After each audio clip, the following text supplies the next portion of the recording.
Merci Paul, merci Vincent surtout pour ce travail éclairant. J'apprécie particulièrement le terme dont vous vous servez pour le titre, les voraces. Ça peut sembler compliqué, les affaires de corruption, vues de loin. Là, on visualise bien les voraces, c'est clair. Le mot qui va suivre pour notre second prix éthique est peut-être un petit peu plus complexe, mais il n'est pas moins important. C'est le mot de probité. Et pour nous en parler un peu, j'invite à me rejoindre Éric Alt.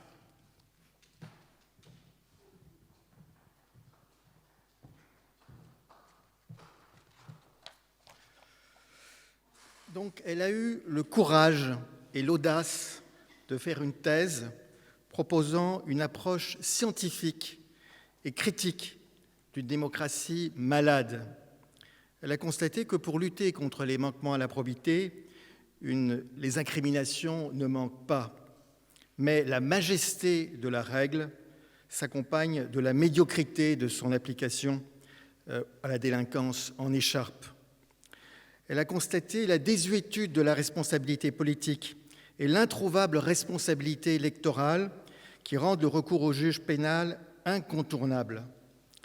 Il est incontournable même si, parfois, c'est une pénalisation en trompe-l'œil qui se heurte aux immunités, au secret de la défense nationale, au secret des affaires, au secret fiscal, car le juge doit faire face à la schizophrénie du législateur qui valorise la transparence, mais renforce en même temps l'opacité. La thèse décrit le fonctionnement des outils d'encadrement et de contrôle et rappelle Tacite: plus l'État est corrompu, plus les lois se multiplient. Et ces lois se multiplient alors que la corruption a un caractère endémique et alors que certains élus font sécession avec la société en entretenant un clientélisme autour d'intérêts particuliers. Enfin, la thèse constate que la prévention est aussi médiocre que la répression, parce que le dispositif contre les cumuls de mandats est inachevé, parce que les référents déontologie et alerte sont en nombre insuffisant, parce que les lanceurs d'alerte ne sont pas suffisamment protégés quand ils ne sont pas totalement délaissés. Donc, pessimisme de la raison. Le modèle démocratique libéral fondé sur la logique représentative classique est aujourd'hui en perdition, nous dit la thèse, car ce système fondé sur la confiance est durablement érodé. Pessimisme de la raison, mais optimisme de la volonté, car une cure de probité est possible. Une cure de probité est possible et cela signifie la rénovation de la démocratie par un contrôle continu de l'exercice du mandat représentatif. Ça signifie une nouvelle éthique de l'exercice du mandat électif et la lutte constante contre la confusion des intérêts. Ça signifie enfin une nouvelle conception, un nouveau droit de la probité, car la probité est le cri du cœur républicain devenu droit. Et cette émergence d'un droit nouveau appelle une modification de l'architecture des pouvoirs, une mutation de notre modèle démocratique et de nouveaux horizons politiques. Pour cela, notre récipiendaire imagine d'abord un plan A3, Haute Autorité de transparence de la vie publique, la commission des comptes de campagne, renforcée par la justice. Mais il est aussi possible d'imaginer un jeu à deux, une autorité de la probité avec un ancrage constitutionnel et une justice, un pouvoir judiciaire à l'indépendance garantie et renforcée. Et il est enfin possible d'imaginer quelque chose pour la multitude, institutionnaliser le référendum comme une modalité de mise en jeu de la responsabilité ou comme une modalité retrouvée pour les citoyens de concourir à la formation de la loi. En imaginant un remède, en suggérant d'autres, la thèse ouvre le champ des possibles. Elle mobilise les forces imaginantes du droit.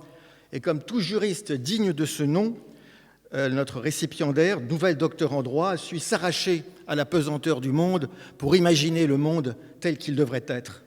Elle donne toute sa pertinence et toute son actualité aux mots de Robespierre, l'incorruptible, qui disait « De tous les décrets qui ont sauvé la République, le plus sublime, le seul qui l'ait arraché à la corruption et qui ait affranchi les peuples de la tyrannie, c'est celui qui met la probité et la vertu à l'ordre du jour. C'est donc pour moi un plaisir et un honneur de remettre le prix de la thèse à Béatrice Guillemont, que j'appelle sur scène.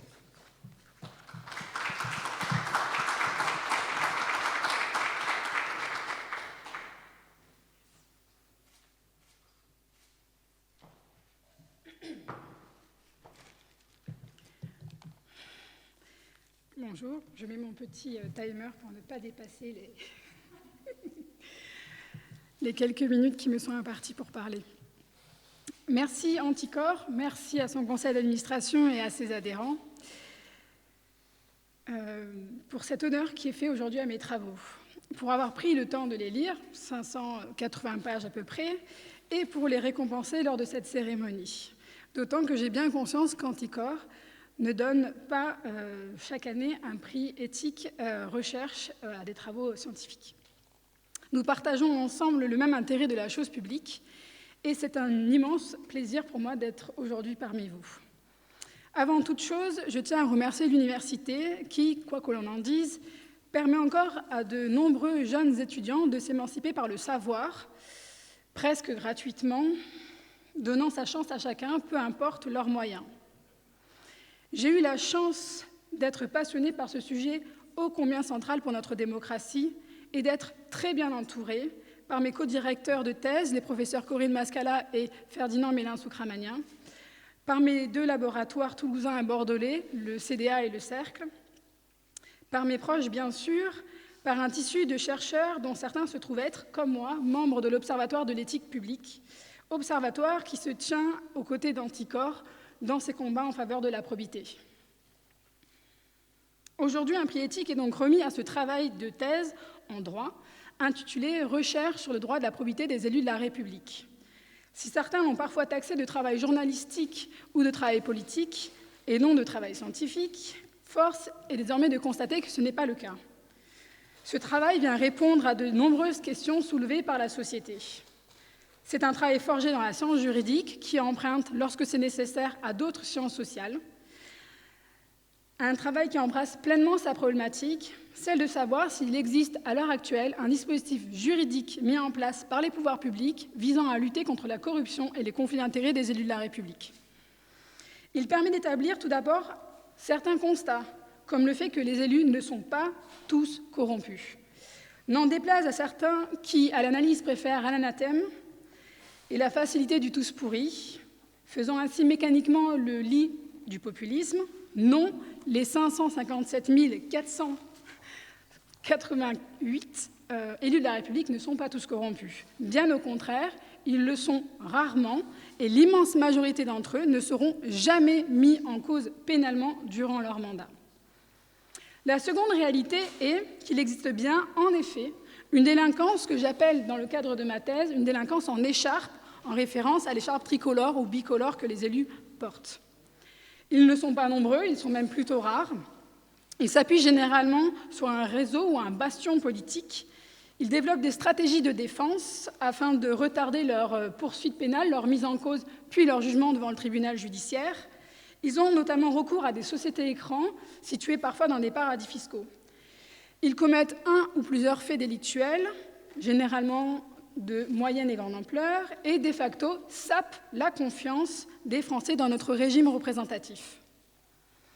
Compte tenu du caractère opaque de la corruption, de la pression qui pèse sur les enquêteurs, les magistrats et la société civile, cette tâche de contrôle et de condamnation des élus improbes demeure particulièrement difficile.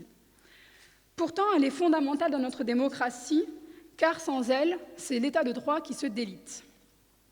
Cette fonction de contrôle de la probité, qu'Anticor, aux côtés d'autres associations comme Transparency, Sherpa, Regard Citoyen, l'Observatoire de l'éthique publique, semble pourtant être remise en cause par une partie de la classe politique, même infime. Certains n'hésitant pas à parler de transperçance quand on parle de règles en matière de déclaration d'intérêt et d'activité, quand d'autres créent des comités théodules afin d'enterrer le sujet. Faut-il le rappeler, le dispositif mis en place par les pouvoirs publics ne porte pas sur la vie privée des responsables publics. La vie privée doit demeurer ce qu'elle est, privée, la morale collective n'y a d'ailleurs pas sa place. Et le dispositif mis en place ne porte que sur la vie publique et politique de ses responsables. Ce contrôle des élus est par ailleurs pensé dès la chute de la monarchie, quand les révolutionnaires inspirés par les Lumières souhaitent imposer par exemple une déclaration de patrimoine ou encore une interdiction de cumul de mandats dans le temps.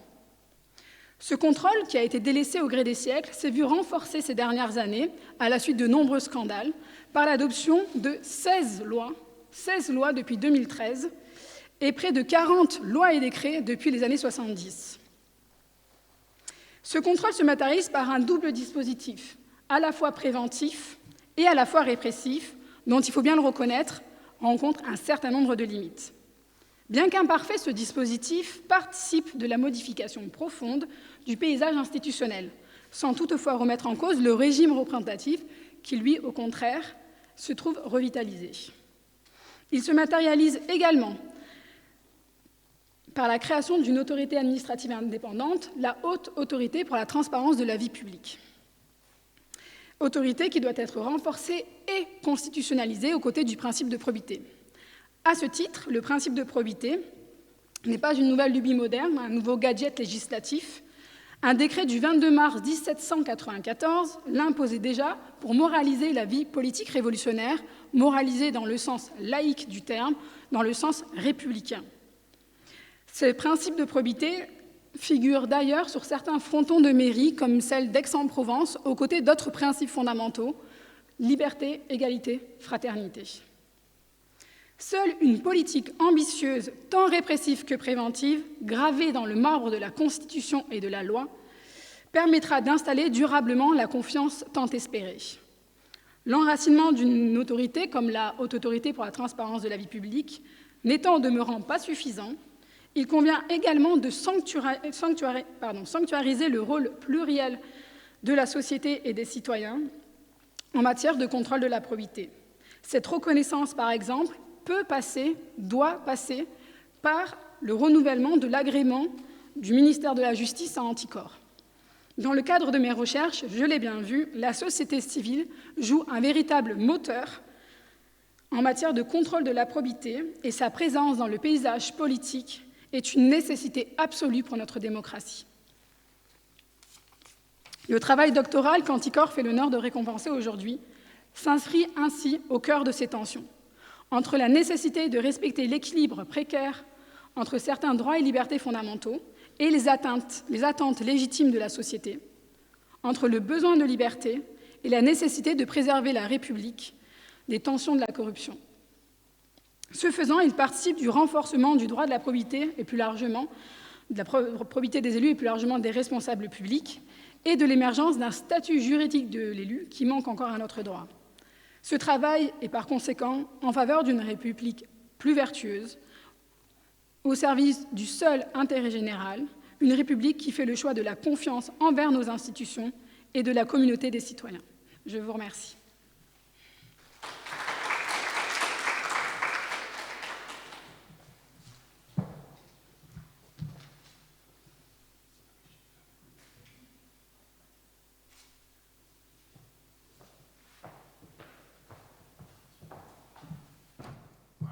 Merci beaucoup Béatrice pour ce travail. On imagine que la thèse sera en lien sous le live pour que les auditeurs puissent lire les 580 pages pendant la fin de cérémonie de remise des prix. Pour un résumé un petit peu plus court, les Goguettes en Triomphe vont reprendre le micro pour leur prochain morceau qui s'appelle « Ode à la probité », je crois. Je vous laisse la place, on vous écoute.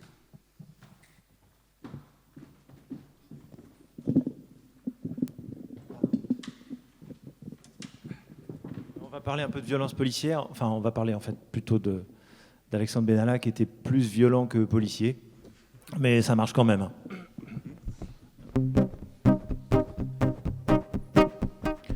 J'étais tranquille, j'étais peinard, le 1er mai, le long du boulevard, j'aperçois des mecs qui s'écharpent près de la place de la Contrescarpe. Y en a un qui s'approche de moi, qui commence à jouer les gros bras. T'as vu, je porte un casque de flic et le brassard, trop chic. Je lui dis stylé votre déguisement, il me dit c'est grâce au président, il me fringue comme il a envie, sa poupée Barbie c'est Bibi, je lui demande Brigitte, lui suffit pas, il me répond ferme-la. Il m'a collé une droite, j'ai collé au bitume, encore 2-3 coups de latte, et ça a fini sur YouTube. J'étais tranquille, j'étais peinard, au mois de juillet, le long du boulevard, on se pressait aux Champs-Élysées pour voir défiler Mbappé. Dans le bus, un type me dévisage, d'un coup je vois qu'il me dévisage. Il se rapproche de moi, te rappelles de moi? Je lui dis oui à la fête du travail, vous en faisiez un beau aïe aïe aïe. Maintenant grâce à ma vidéo, vous êtes une star des réseaux sociaux. J'ai pas porté plainte, je suis sympa, il me répond ferme-la. Pour filer un coup de main, m'a filé un coup de poing. Je m'étais pas méfié, j'ai le visage tuméfié. J'étais tranquille, j'étais peinard, je bouquinais dans ma baignoire. Le même type en gilet pare-balles a surgi du bac à linge sale. Je lui dis c'est un peu exagéré, vous voyez bien que je suis pas armé. Il me dit ferme-la mecton, j'ai une autorisation. De toute façon, j'ai tous les droits. Je lui dis je sais monsieur Benalla, je vous ai vu hier sur TF1, bien rasé, bon comédien. En fait vous êtes un bon petit gars. Il me répond peut-être pas. J'ai bien vu à son air qu'il allait me prouver le contraire. Vu la situation, il m'a passé un savon. La morale de cette pauvre histoire, c'est quand t'es tranquille et peinard, fais gaffe de pas te faire emmerder par un mec qui veut juste aider. Puis Benalla, de toute façon, c'est difficile de l'éviter. D'ailleurs, contrairement à Macron, c'est pas la peine d'aller le chercher.